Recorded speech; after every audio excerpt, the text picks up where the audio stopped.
નમસ્કાર મિત્રો, હું doctor Vipul Kanagara, assistant professor in history, Gujarat arts and science college, Ahmedabad.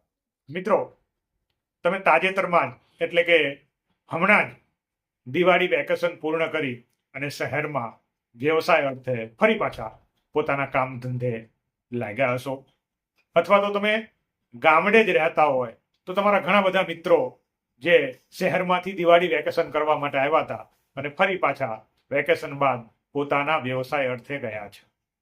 હવે આવા સમયે કેવી લાગણીનો અનુભવ થાય છે એ તમને કહું તો એક સમય એવો હતો કે ગામડાની અંદર ઉચ્ચતર માધ્યમિકની સ્કૂલો નહોતી, એટલે પ્રાથમિક શિક્ષણ મેળવ્યા બાદ હોસ્ટેલમાં ભણવા જવાનું થતું અને વેકેશન પૂર્ણ થયા બાદ હોસ્ટેલમાં જઈ અને જેવી પરિસ્થિતિનું નિર્માણ થતું હતું, કંઈક એવી જ પરિસ્થિતિનું નિર્માણ આજે હોસ્ટેલમાં નથી, પોતાનું શહેરમાં ઘર છે છતાં જોવા મળે છે. હવે સ્વાભાવિક છે કે આવી પરિસ્થિતિનું નિર્માણ એટલા માટે થાય કે તમારું બાળપણ જે ગામમાં વીત્યું છે, એ ગામની સંસ્કૃતિ, એ ગામની ગલીઓ, એ ગામના ઝાપાઓ, નદીઓ, તળાવો, પર્વતો, આ બધું જોઈ એના એટેચમેન્ટ સાથે તમને આવી ફિલિંગ આવે એ સ્વાભાવિક છે.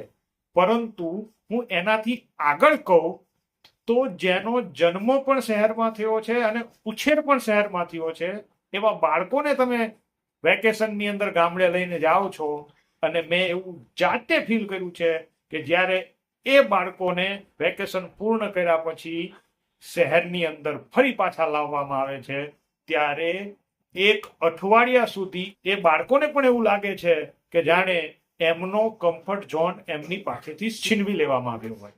અને મિત્રો, આ જ દર્શાવે છે ગામડાની સંસ્કૃતિ અને આ જ દર્શાવે છે ગામડાના લોકોનું પ્રેમ અને વાત્સલ્ય. મિત્રો, હું એવું માનું છું કે બે અલગ અલગ વસ્તુની કમ્પેરિઝન ન હોઈ શકે, એટલે હું અહીંયા ગામડા અને શહેરની કમ્પેરિઝન કરવા માંગતો નથી, પરંતુ ભારતના અને ગુજરાતના એવા ગામડાની ચર્ચા કરવા માંગુ છું કે જે કદાચ તમે ક્યારેય નહીં સાંભળ્યા હોય અને સાંભળશો તો એની વાત સાંભળીને તમે પ્રાઉડ ફીલ કરશો, સાથે સાથે તમે પણ એમાંથી પ્રેરણા મેળવવાનો પ્રયત્ન કરશો.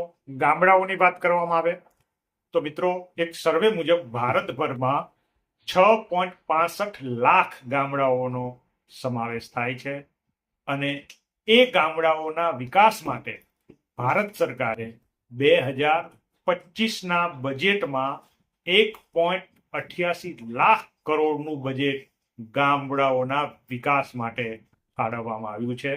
આના ઉપરથી આપણને ખ્યાલ આવે કે ગામડાનું કેટલું મહત્વ છે. મિત્રો, ત્યારે કહેવાનું મન થાય કે હળની લાઈનમાં છે ભારતની આશા, માટીમાં છુપાયેલી છે પ્રગતિની ભાષા, શહેર ચમકે લાઇટથી અને ગામ ચમકે હૈયાથી, આજ તો છે વિકાસની સાચી પરિભાષા. અને એટલે ભારતને ગામડાઓનો દેશ કહ્યો છે.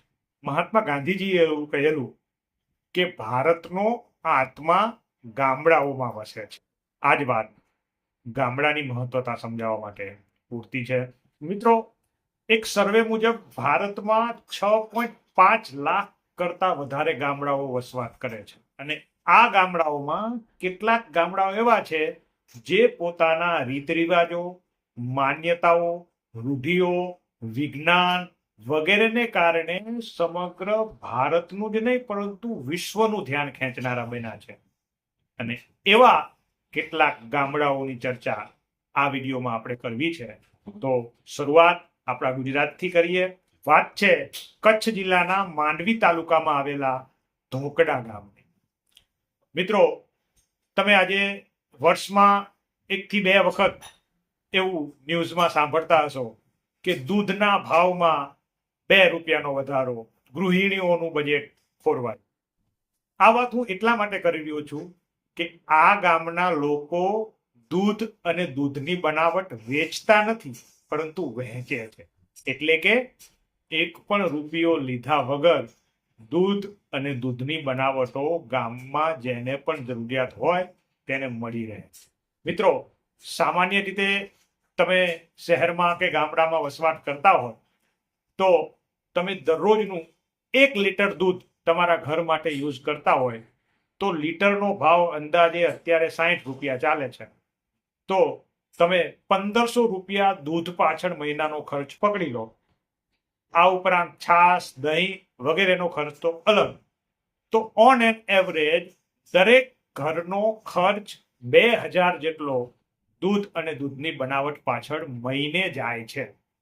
ત્યારે આ ધોકડા ગામ એવું છે કે જ્યાં વસતા લોકોને દૂધ અથવા દૂધની બનાવટ વાપરવા માટે એક પણ રૂપિયો ખર્ચવો પડતો નથી. આના પાછળ વાત એવી છે કે ગામના કોઈ મહાપુરુષે ગામના લોકોને એવો ઉપદેશ આપેલો કે જો તમારે ગામમાં સુખ અને સમૃદ્ધિ જોઈતી હોય તો ગામમાં દૂધ અથવા દૂધની બનાવટ વેચશો નહીં.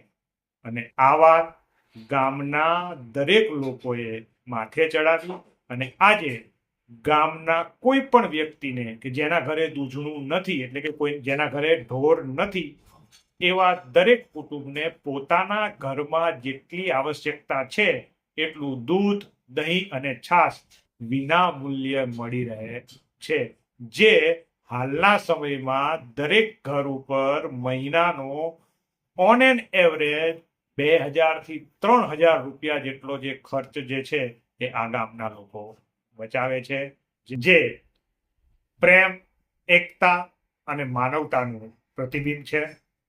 હવે વાત કરીએ આપણા પાડોશી રાજ્ય રાજસ્થાનના પીપલાંત્રી ગામની. મિત્રો, આપણે ઇતિહાસમાં કેટલાય એવા રાજાઓ અને વ્યક્તિઓ જોયા છે કે જે પોતાના સ્વજનોની મૃત્યુની યાદમાં મોટા મોટા ભવનો અને સ્મારકો બનાવ્યા. પરંતુ આજે હું એવા પિતાની કહાની કહેવા જઈ રહ્યો છું કે જેણે પોતાની પુત્રીની યાદમાં એવડું મોટું કામ કર્યું જેની સરાહના આજે આખો ભારત કરી રહ્યો છે. જી હા મિત્રો, વાત છે પીપલાંત્રી ગામના પૂર્વ સરપંચ શ્યામ સુંદર પાલીવાલ. વાત એવી છે કે પીપલાંત્રી ગામ જે છે એ એક સમયે ઔદ્યોગિકરણ અને ત્યાં માર્બલની ખાણોને કારણે આખું ગામ વેરાન બની ગયું હતું. ક્યાંય વૃક્ષો નહોતા. માર્બલની માટીને કારણે ગામની પરિસ્થિતિ ખૂબ જ દયનીય હતી. અને એવા સમયે ગામના શ્યામ સુંદર પાલીવાલને ત્યાં તેમની પુત્રીનું અવસાન થાય છે. ત્યારે પોતાના ગામને બચાવવા માટે હર કોઈ પોતાનાથી બને તેવા પ્રયત્ન કરી રહ્યા હતા. અને તેમાંના એક હતા શ્યામ સુંદર પાલીવાલ, જે પણ પોતાના ગામને આદર્શ બનાવવા માટે પ્રયત્ન કરી રહ્યા હતા. એવામાં એમની પુત્રીનું અવસાન થાય છે. અને પોતાની પુત્રીનું અવસાન થતા એક પિતા પોતાની પુત્રીને સાચી શ્રદ્ધાંજલિ આપવા માટે એક એવા કામનો પાયો નાખે છે કે જેની ચર્ચા માત્ર રાજસ્થાનમાં જ નહીં પરંતુ સમગ્ર ભારતમાં અને વિશ્વમાં થાય છે. અને એ ચર્ચા એવી છે કે ત્યારબાદ શ્યામ સુંદર પાલીવાલે પોતાનું સમગ્ર જીવન પર્યાવરણ સુરક્ષા, બેટી બચાવો અને ગૌચર ભૂમિ ઉપર લગાવી દીધું. એ સરપંચ બન્યા બાદ ગામમાં એવી પદ્ધતિ અમલમાં મૂકવામાં આવી કે ગામની અંદર કોઈ પણના ઘરે પુત્રીનો જન્મ થાય એટલે એ ઘરના સભ્યોએ 111 વૃક્ષો વાવવા અને એનું જતન કરવું. એટલું જ નહીં મિત્રો, એ બાળકીના ઘરે જઈ અને ઘરના સભ્યો પાસેથી 11,000 રૂપિયા અને બાકીના પૈસા જે છે એ ગામમાં સામૂહિક રીતે ઉઘરાવી અને કુલ 31,000 રૂપિયાની એફડી બાળકીના નામે કરવામાં આવે, જે પુત્રી વયસ્ક થતા 10 લાખ રૂપિયામાં પરિવર્તિત થઈ અને તેને મળે. આટલી સુંદર વ્યવસ્થા આ શ્યામ સુંદર પાલીવાલ દ્વારા પીપલાંત્રી ગામની અંદર અમલમાં મૂકવામાં આવી.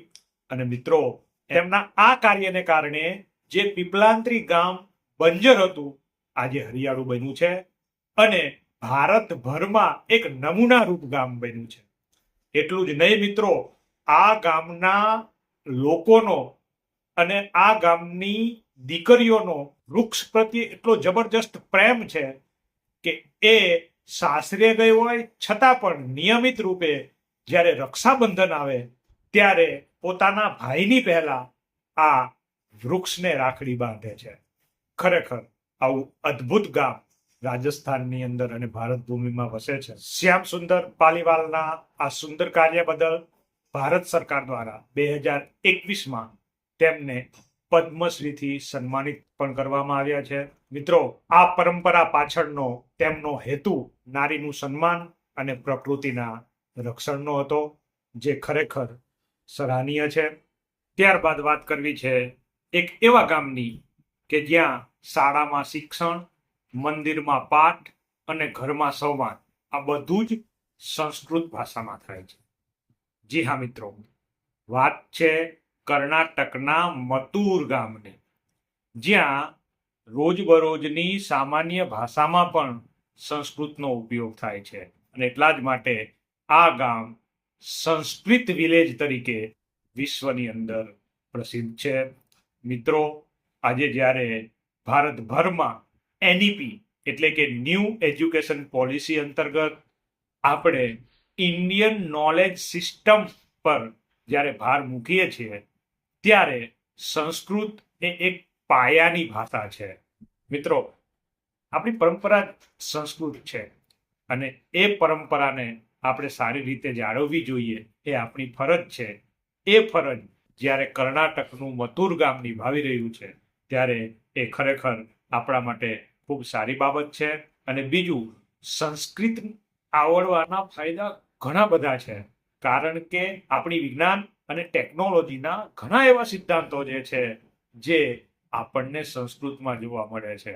અને વાત કરીએ આપણા મહાન ઋષિમુનિઓની, તો ચરક, સુશ્રુત, મહર્ષિ પતંજલિ, આ લોકોએ એવું સંશોધન એ સમયે કરેલું છે કે જેને સાચા અર્થમાં આજના યુગમાં અપનાવવામાં આવે તો આપણું વિજ્ઞાન અને ટેકનોલોજી તો આગળ વધે જ, સાથે સાથે તંદુરસ્ત ભારતનું નિર્માણ બહુ સારી રીતે થઈ શકે એમ છે.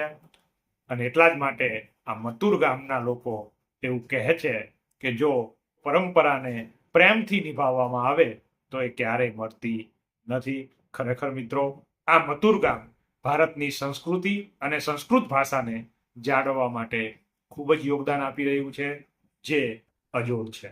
હવે વાત કરવી છે આપણા પાડોશી રાજ્યના બીજા એવા ગામની કે જે ભારતભરમાં ખૂબ પ્રચલિત છે, અને તે છે શનિ શિંગણાપુર.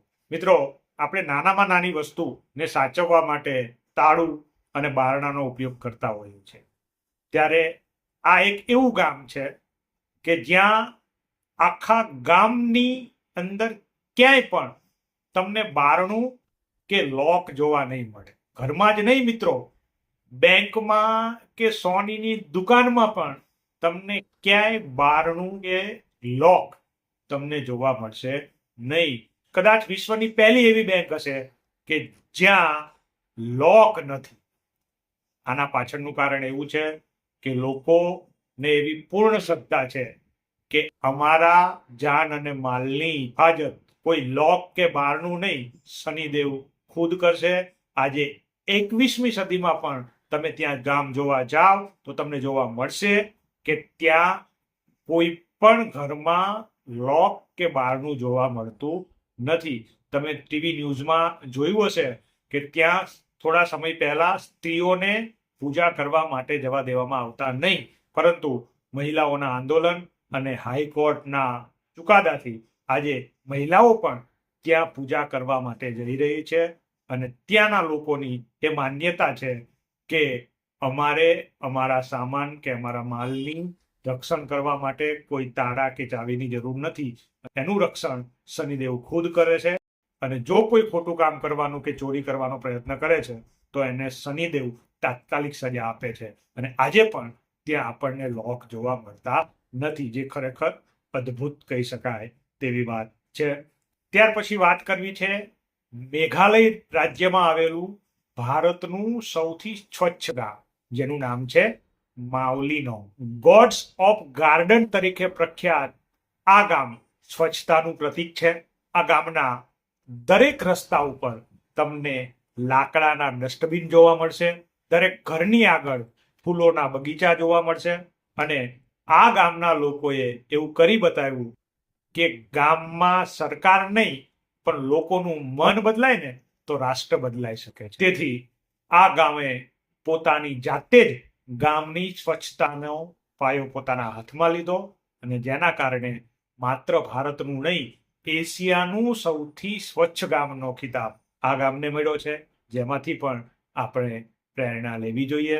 ત્યારબાદ છેલ્લું ગામ છે આસામ રાજ્યનું રંગદોઈ ગામ, જ્યાં એક એવી માન્યતા પ્રચલિત છે કે જો વરસાદ ન આવતો હોય અને વરસાદ લાવવો હોય તો દેડકા અને દેડકીના લગ્ન કરવામાં આવે છે. અને એમના પાછળ એમનું એવું તર્ક છે, આવું કરવાથી વરસાદને ઝડપથી લાવી શકાય છે. મિત્રો, આ વિડીયોની અંદર ભારતમાં બીજા ગામડાઓથી અલગ પડતા માત્ર નમૂનારૂપ ગામોની જ મેં વાત કરી છે, પરંતુ ભારતભરમાં એવા અસંખ્ય ગામો છે કે જે પોતાની અલગ સંસ્કૃતિ અને અલગ રિવાજોને કારણે પ્રચલિત છે. તમારા ધ્યાનમાં એવા કોઈ ગામડા હોય તો કમેન્ટ બોક્સમાં એની કમેન્ટ કરો, અને આ માહિતી સારી લાગી હોય તો વધારે ને વધારે લોકો સુધી તેને પહોંચાડો. Thank you very much.